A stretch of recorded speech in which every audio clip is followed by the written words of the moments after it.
Okay, Gordon, anytime. Jay, you want to give us your full name and spell it for us, please? Ervin Emmerson Wheelock Jr. Ervin Emerson Wheelock Jr.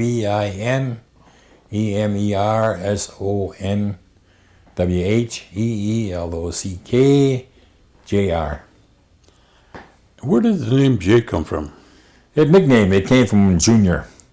When I was going to grade school, they called me Junior, and as I got older, they started calling me Jay, and that stuck for many, many years, and it's still hanging on now. And what's your date of birth? September 6, 1934. And where were you born? As far as my birth certificate, what people told me, I was born in Pork Chop Hill, Oneida, Wisconsin. And what's the name of your mother and father, and give us your mother's maiden name? My mother's maiden name is, her full name is Helen Margaret Matoxin. And then she married Ervin E. Wheelock. So that was my dad. I never knew the man.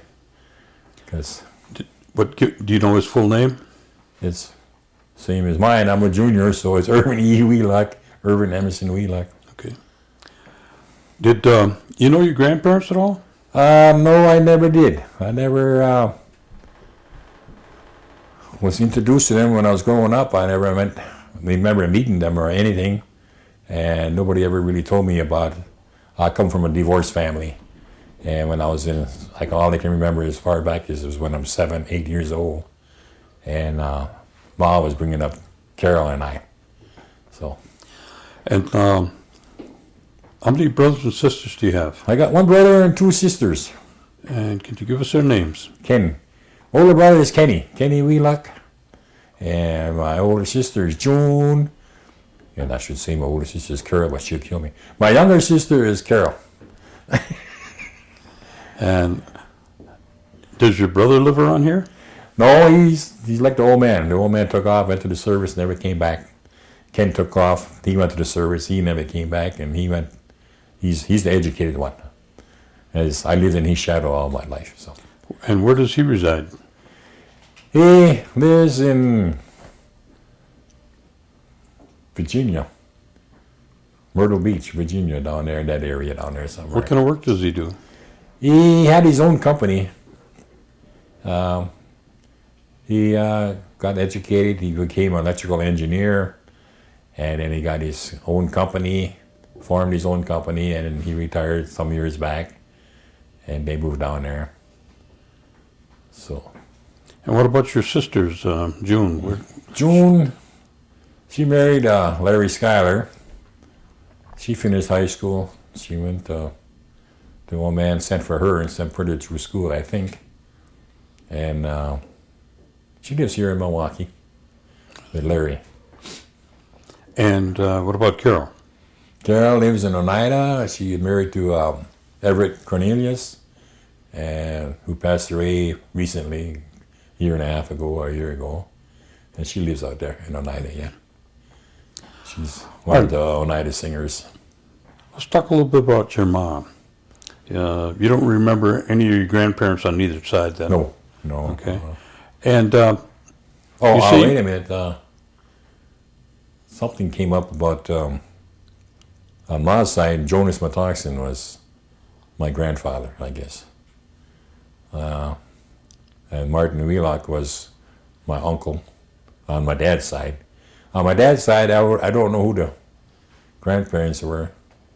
On my mother's side, like I said, was Jonas Matoxin, and his wife is, I never did take the time to find out. I should have, but I never did.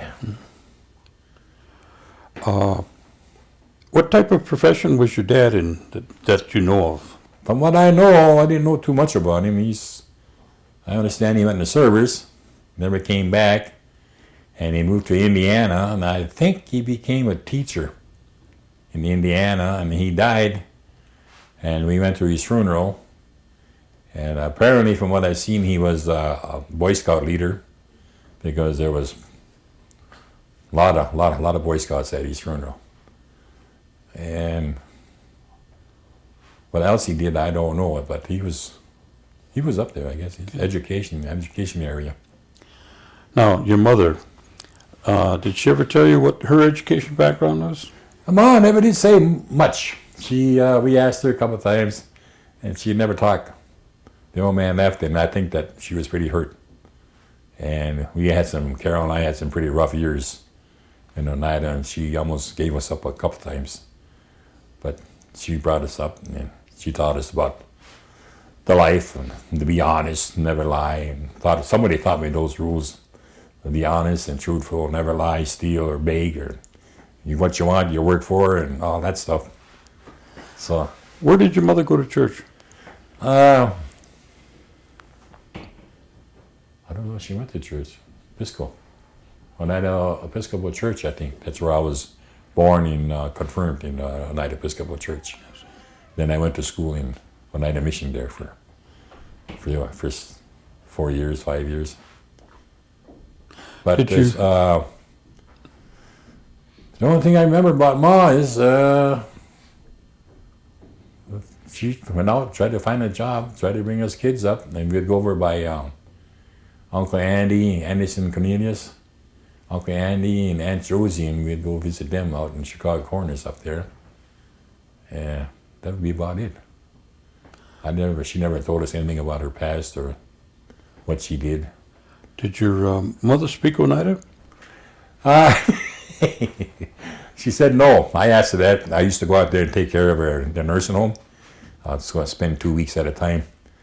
And I asked her one time, you know the language? And I'd ask her questions every now and then about the family and the grandparents, and I don't know. No, I don't know. I don't remember. Anyway, she was in her bedroom sleeping, and I was sleeping out on the couch, the night bed there. And I heard some person talking. And they were talking in Oneida, and they were really talking strong. And like was arguing, and like she was making a point or something like that. Next morning she got up and she come to I was made her breakfast and everything. Come to the breakfast table, and I said, you lied to me, Mom. She said, what? I said, I thought you couldn't speak Oneida. I said, last night you were doing a pretty good job. You were hollering at somebody. So, apparently she did. When you grew up, did you have electric lights and running water? Well, let me see. I'm trying to remember. We didn't have running water, no, because I had to go out to the pump. And we had electricity and a potbelly stove in a 2-room shack. Augie's Firm's row of houses. He used to have a row of houses along Duck Creek. Now I go out there, I see all I see is woods. I said, well, there used to be a whole row of houses there. And there used to be a water pump there, and we used to go that. I remember we used to have to break the water. The water basin would be frozen over. The water bucket would be frozen over. You had to break the ice to wash up in the morning. So That'd wake you up. Oh yeah, that's why I have this nice baby skin complexion. Yeah. Didn't there used to be a ballpark back in there somewhere? Yeah, there used to be a ballpark back there, a cornfield, and Augie's Firm's house was over by 54. Skylar's was over here. They used to call that Stagger Lane back there because all those, I don't know why, people could A little obvious, huh? hang out in Skylar's there, I guess. And yeah, we did in his. What was your responsibilities at home? My responsibility was when staying you're alive. I used to get the water, get the firewood. I can remember in the wintertime, Duck Creek, we'd go skating, and every Sunday they would be playing hockey games. And all the kids would come from the surrounding neighborhoods, and we'd bat a tin can and milk can around. We had 3 limbs. These 3 limbs we used for hockey sticks. And every Sunday we would have a game.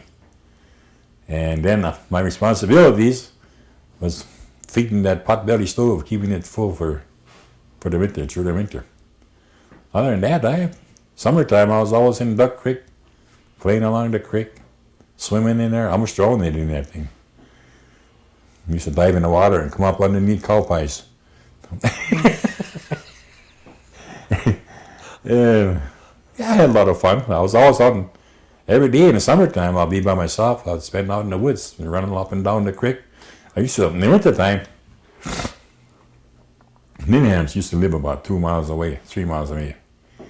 And I used to skate down Duck Creek in the wintertime. I got a pair of skates from rummage sale at the Oneida Mission. And I skated down there, and I'll stay overnight. And they would feed me, and I'll play with the Ninham boys, Clyde and Harold and Noni and Annabeth, and I'll play to spend the day with them, and then they would ask me to stay overnight. Yeah, I'll stay overnight. I always did that. Every time I got hungry, I'd go visit him. And this was when I grew up in Oneida, I remember the families used to help each other. And the families I always go visit, they would take really good care of me, and that was Nancy and Lambert Murtoxin, and Pete and Sadie Danford, Clifford Dockstader's parents, and I got a list here. And Harold, the Needham family down the creek, and who else? All these families, they'll take you in, they'll feed you. And then you make sure Junior eats well. I'll go visit him, I'll go home with a nice big belly full. Especially Nancy and Lambert. Oh, I used to be envious of those Matoxin boys. So they had it, a wonderful family.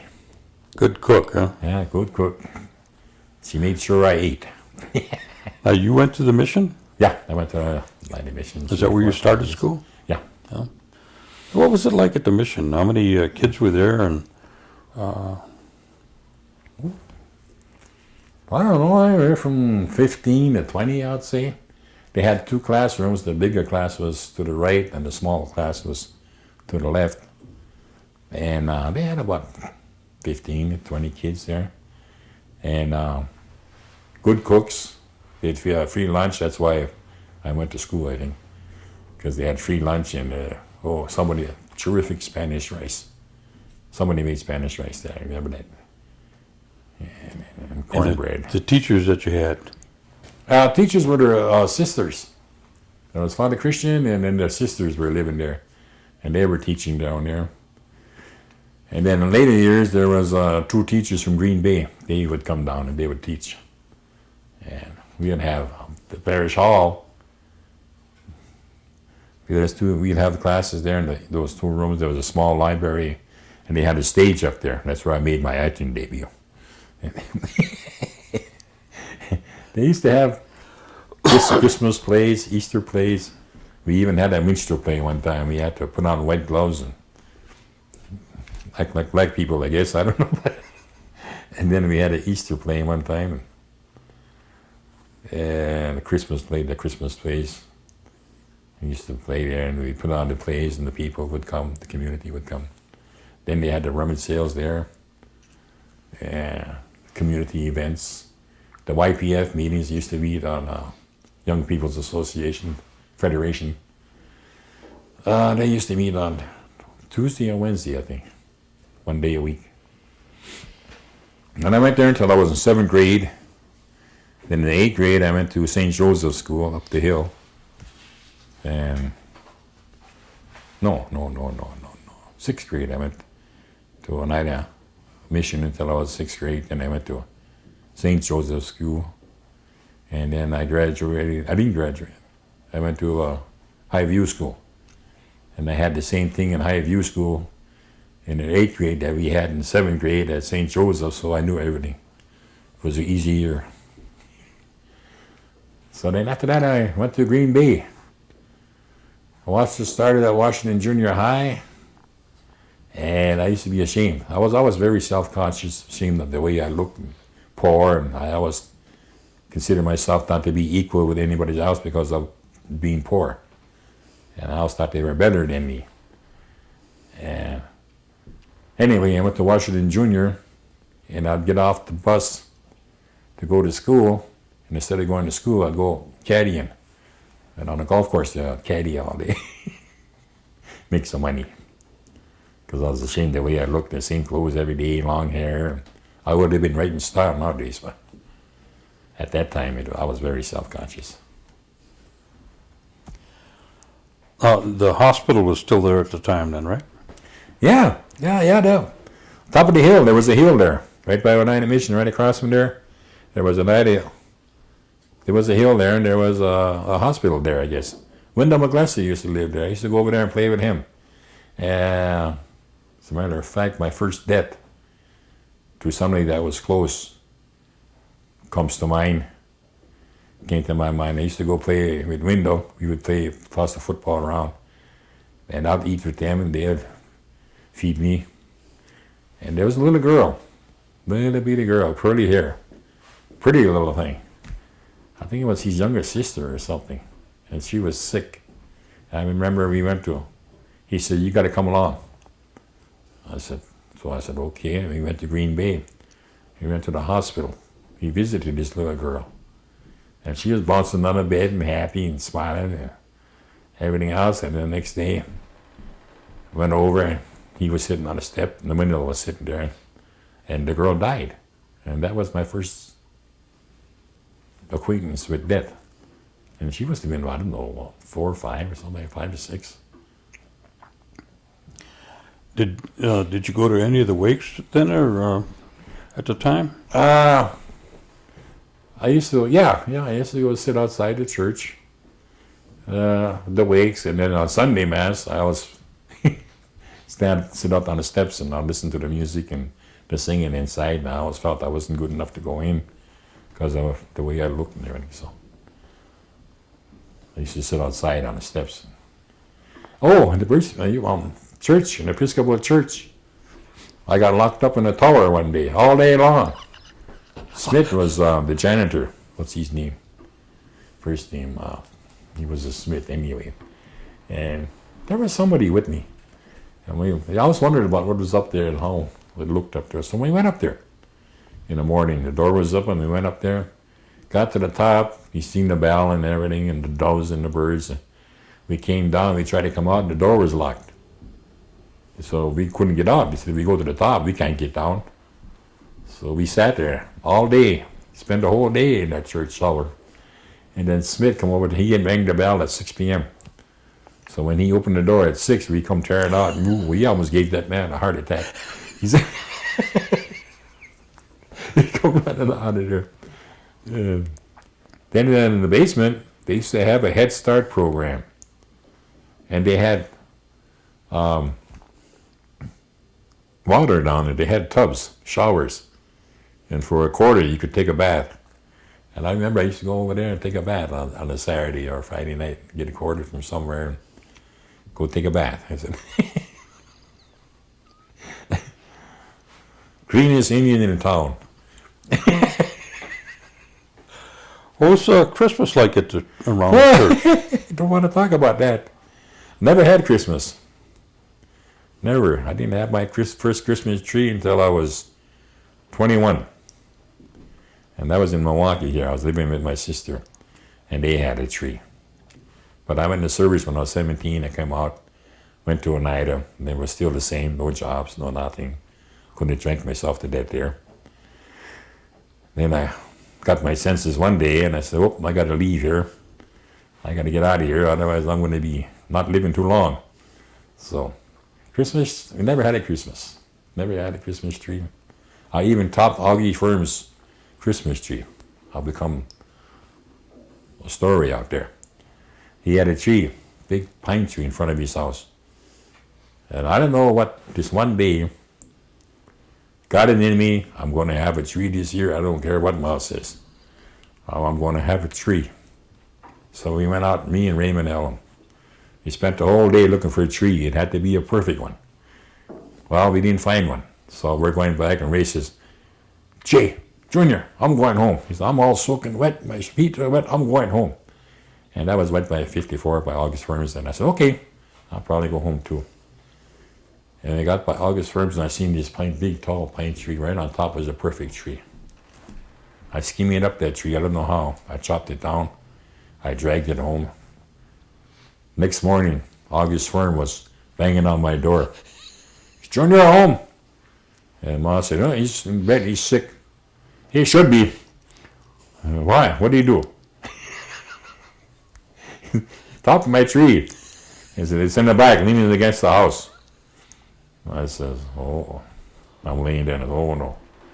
And I heard Ma, she said, she comes by the bed. Junior, did you top Augie's firm's tree? I said, yeah. He said, in the back of the house, yeah. What'd you do that for? And then she started laying into me. And to this day, Mrs. Firm used to tease me when I'd go out to Oneida. I met her one time at Rosie's, I think, at Skylar's. I was on leave or something. And I was in there, and she comes over, and she looked down there, and she said, Junior, get over here. So I went over there, and she says, you remember our tree? I said, yeah. So, you remember you topped it? Says, yeah. I said, we talk about that every now and then. She said, give him a drink. She bought me a drink. But then to this day, I still don't know why I got that tree. Because we didn't have nothing to put on it. We didn't have a stand. We didn't have anything to decorate it with. So anyway, I became famous cutting down August Firm's Christmas tree. Well, what did you do in, when you're, besides caddy, did you do any other kind of work? Cherry picking or apple picking? I used to go cherry picking. I went to Fish Creek, Sister Bay, with Lydia House, Alberta McClarkson's grandma. Prudy's mother, Lydia. She used to pick up people and take a bunch of people to pick cherries. And we did that. I remember that a couple of years we went. And there's another story. I got another story there. Lydia was a very strict person. And she gave you a number of buckets to pick. And if you didn't make that number, you didn't get fed at lunchtime. So I didn't make the number. And she says, you go out there and you keep on picking until you get 2 more buckets and you come back and I'll feed you. So I went out there and I started eating cherries. And I'm sitting there and I'm sitting on top of a ladder and I'm crying, I guess. And pretty soon I hear a voice below me. What are you doing up there? I looked and there was a young girl. I said, she said, what's the matter? What happened? Why by yourself out here? So I told her. She said, you know what? She said, you come with me. She took me to the house, the owner's house. Went in there and she fed me all kinds of food. I said, oh, wow. Went back. She says, okay, you go back out there now. She said, don't tell anybody I brought you here. She says, next time this happens, you come see me. Come banging on the door. She said, we'll feed you. So I had it made that season. But yeah, we used to go picking cherries. I used to work Hammerhead Morgan. I used to work in a grocery store on top of the hill. There was Spike's, and then there was Morgan's store. I used to work in stock shelves for him, and part-time or a couple hours here and there. And other than that, I didn't do anything else around it. I used to work for Rob Elmer all day for Apple a Day.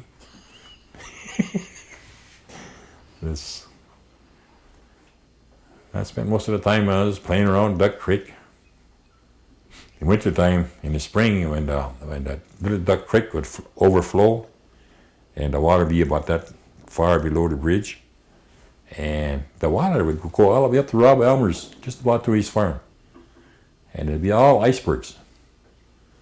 Every spring, that creek would overflow. Now it's all not but woods. It's all woods there, and it's all greenery and everything else. And I still say there's no homes. What happened to my homes? There used to be a whole lot of homes here. But even Skylar's is gone, so. Now, when you left, you say you went to St. Joseph's and then East High? St. Joseph, Washington Jr. Oh, Washington Junior. I didn't graduate, and then I went home, and then I heard someplace that you're turning 17, you get your parents to sign for you, you can go into service. So that's what I did. What year was that? 1952. Okay. 1952. There was 6 of us that went in together. Well, I used to hang around with older guys. And there was Roy Murtaugh, Dickie John, Vincent Skenador, and Mark Paulus and I that we all went into the Navy at the same time. These two guys, Dickie John and Ronald Toxin and Vincent, they went to Haskell, and they came back on the holidays. And then they didn't want to go back, I guess, for some reason. They asked me what I was going to do. I was the youngest one. I said, I'm going to go into service. As soon as I get 17, I'm going to get Mom assigned to me, and I'm going to go. I'm going to get a roof over my head and clothes on my back, I said. And why Navy? I said, because you're inside. I said, you'll have a roof over your head and be inside like living in a house. So, lo and behold, they came along. We all went in the same time. Where'd you go, to Great Lakes? Yeah, we went through Great Lakes. After Great Lakes boot camp, we went to OGU, and we all went our separate ways. Where'd they send you? I went to New York. Then I went to Boston. Then I went overseas. I took roll call. Took a month to get over there. Took roll call on a pier. Put us aboard my ship. My ship was a light cruiser. It was CL-144, USS Worcester. It was a light cruiser, big ship. Yeah, big long ship. And I spent 3 years and 7 months on her. So. And what was your responsibility on the ship? I was a deckhand. I was in the gunnery department. I was a first loader on a 3-inch 50 revolving gun mount. Ramming shells into the cycle and taking care of the deck and painting and cleaning and standing watch. I wasn't getting too much money because I was sending what do they call that, dependence pay. That's what I told Mom I was going to do. I was going to go into service. I said, don't worry, I'll take care of you.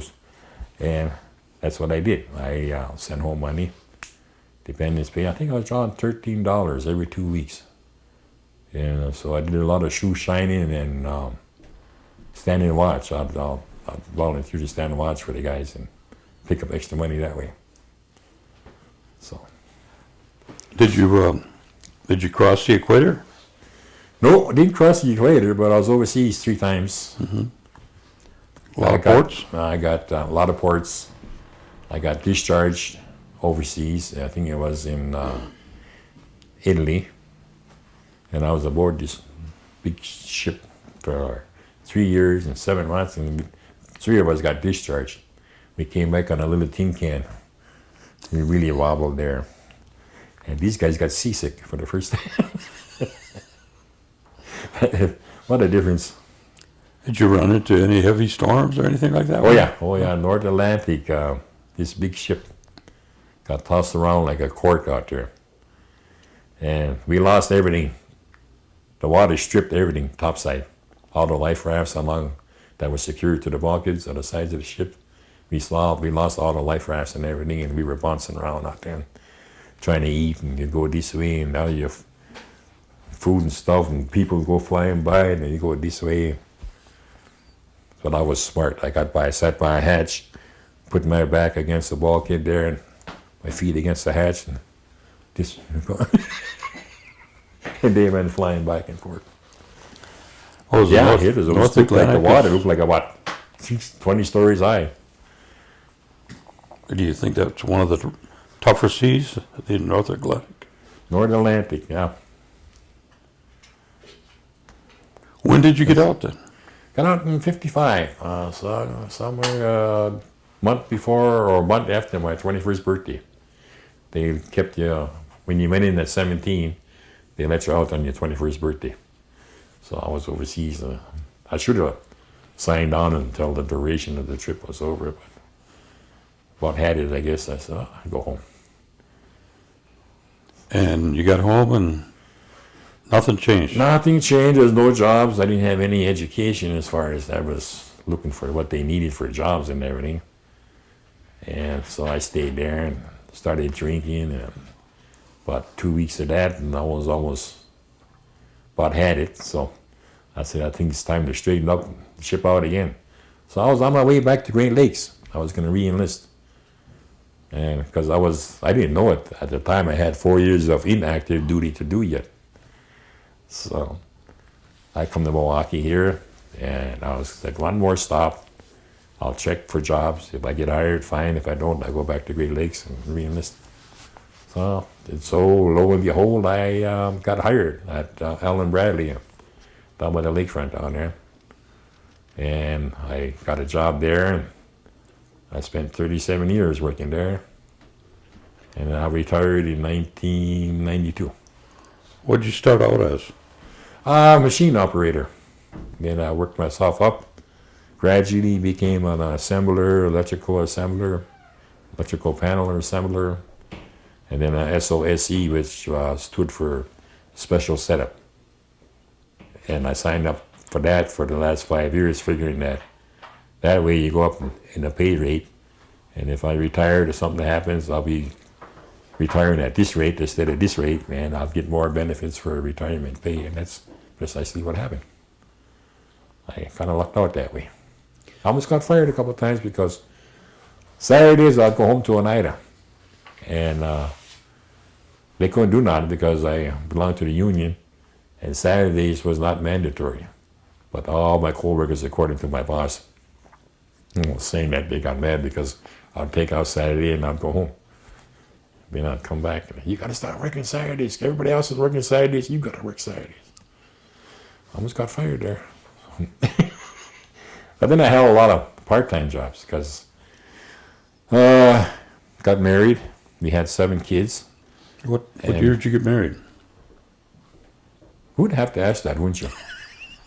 You got your notes. 1962. July 1962. And we had 7 kids. And so what's your wife's name? Gloria. She was a Vandenbroek. She was half Oneida and half Dutch. Oh, she on the tribal roll? Yeah. Oh. Yeah. And where did she live? She lived here in Milwaukee. I met her when I was going with her cousin. I stopped by her house one day and walked in this house at Christmas time, and there was a great big Christmas tree. Thousands of presents around. I said, oh my God, there must be a big family living here. And I said, no, it's just the one girl, Gloria. I said, oh, she must be spoiled. I ended up marrying her. So. And you said you had 7 children? 7 children, yeah. 4 boys, 3 girls. Why don't you give us their names? Oh, sure. Let's see this. Terry, Tim, Todd, Ted, Cheryl, Carol, and Tyrone. Yeah. Oh, but she had 1 kid already before we married. How old's your oldest one? The oldest one, Terry, she lives here in Milwaukee. She finished school and everything else, and she went through, she got college, and she graduated from Alverno. My oldest daughter, and the oldest son, he went in the Navy. He finished high school, he went in the Navy, 20 years in the Navy. He's doing pretty good right now. He finished his 20 years with the regular Navy, and then he went out looking for a job, and he didn't find any, so he signed up with Merchant Marines. He's aboard ship, likes to be on ships. So he signed up and he's working for the Merchant Marines. And they just bought a new home in California, living on the high side, I guess. So he's doing good. I'm proud of him. How many grandchildren do you have? Oh, 1, 2, 3, 4, 5, 6, about 8 or 9, I think. What about great-grandchildren? 3, I think. Can you name your grandchildren? Oh, Dylan. No, wait a minute. I don't think I can. Grandchildren. No. What about your great-grandchildren? There's only 3. No, I never did. Can't get them? No. Okay. I get mixed up with who's the grandchildren and who's the great-grandchildren. Anyway, I never thought I would live this long. I thought I would have died a long time ago. So I'm thankful for who's ever in charge up there. I didn't live this long. Yeah. Oh, what did your wife work out of the house, or? Oh yeah, she worked. Let's see. She used to, first she was home, taking care of the kids, bringing other kids. She kept on having kids. She just didn't have time to work. So then after the kids started growing up and this kind of things level off, she wanted to work, so I found her a job. I was going through the paper one day. Yeah, y'all was bragging about, hotel business or something like that. And she became the housekeeper executive in Mark Plaza down here, and Wyndham. She worked in hotels downtown. So she helped Oneida get started out there. When Oneida, Radisson opened up, she went out there. I almost lost her. We almost split. She went out there and helped them get started. And I said, what are you doing? I said, why are you going to retire in a couple of years? I'll go out there and get started, and we can retire out there.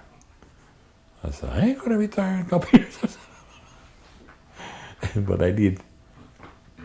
And then she came back and got another job here for a while. Then she hurt herself on the job. And that was that. She was done working. She's retired now? Yeah, she's retired. She retired in 95, I think. Oh, have you had an opportunity to be involved in any tribal politics, or do you go to any of the General Tribal Council meetings? Oh yeah, you go to the meetings, try to keep up with this stuff. I'm on CIA's board here for the last, I think I'm going on my third year now. I got kicked off once, or let go once. Excuse me. I was released once, and they said, if you're interested, keep on signing up, and you might be called back. So I re-signed, and sure enough, I got back in. So I'm on their board now. And, oh, yeah, I forgot about that. Stanley Webster. He used to be an activist here, or a starter here in Milwaukee. He would start all these Indian organizations. He started the Indian Health Board here. And he'd call me. Him and Loretta would call me and get me involved. And so I'll be working with him for a while. And I was on the very first trust fund that Oneida had. As a matter of fact, they all owe me some money, every member out there, because of my brainstorm. I was on the very first trust board. And we used to go out there, right out there. And whoever was supposed to teach was teaching us, working with us on how to set up a trust fund. We was trying to figure out a trust fund on how to disperse this Docket 75 settlement, the New York land claim settlement, that 52 cents. So we did. We set up a 20-year revolving plan, whereas all the participants would receive money from the interest, but the principal would stay there. So while we did that, this guy says, well, okay, we got all this done now. He says, how are you going to pay for the bonding? You got to be bonded. I said, what do you mean bonded? It's like insurance. You got to be bonded. They got to be bonded. So that means each share is going to come down somewhat. And I got a brainstorm. I just got through reading a book or a chapter on something on finances. And I says, what about this equity in a funding program? And the guy says, what equity? He says, that's when you have an equity. That's when you have a financial funding. And you make a program within that funding. They're holding this funding at, say, they're paying out 13% interest. And you put a program underneath that funding, and they create that program and say 8%. Where's the other 4% going? What's that called? He said, that's equity. I said, can't we just take the equity out of that and use it for bonding? And they scratched their heads and they said, yeah, we can do that. So all the Oneidas owe me money. Some of their that's what we did. I was on a first trust fund. That was in 1974, 75, 76, somewhere. That's when I got my high school diploma too. Like I said before, I didn't finish high school. I went to service. I came out, and I went for 4 years of night school down at MATC down here.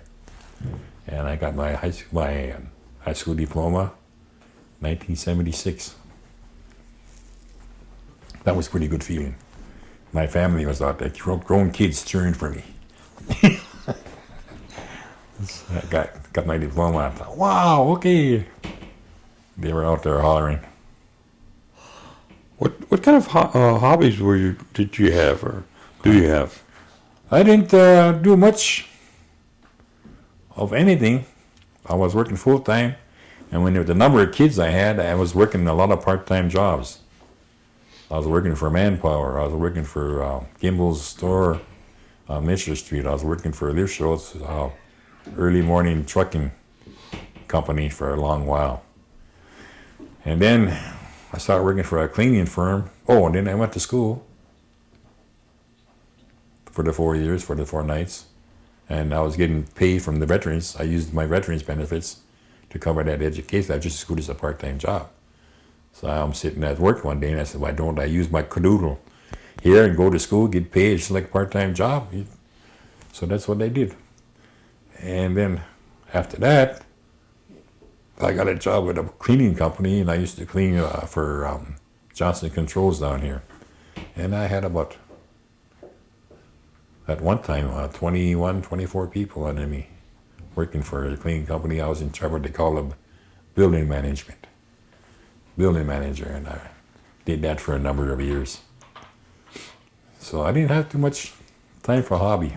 I used to go fishing with my son-in-law. He'd take me fishing out to the lake out here. And all before that, I wasted a lot of time. I wasted way too much time in the bar on weekends. Foolish spending. I could have owned 3 of those bars by that time. If I would have used my head. I enjoyed life. I was living it and taking care of my responsibilities. My kids were fed and clothed, and I was taking care of them. But Well, with these 7 kids and was it 3 grandchildren? yeah, Or no, 7 kids, 7 7 kids, grandchildren. and then All of those. 8 or 9 grandchildren. Yeah. 8 and 9 grandchildren. What kind of recommendations would you give to the youth that are coming up behind us? I would say lay off the booze. Watch the drinking. You can drink and have fun moderately, but don't overdo it where you're spending just throwing money away. Set a goal early in life and try to meet that goal. And try to save for the future, for your retirement. Yes, you gotta work for what you want, and you gotta work hard. And with that work comes along sacrifices and determination. But you stay away from that drinking, and you're a whole lot happier person than what you would be if you spent all the time in a bar. It's just a waste. You're just wasting your whole life. Now, what's your opinion in terms of the casino? Has the casino been a plus factor or minus factor for the tribe? It has been that's another thing.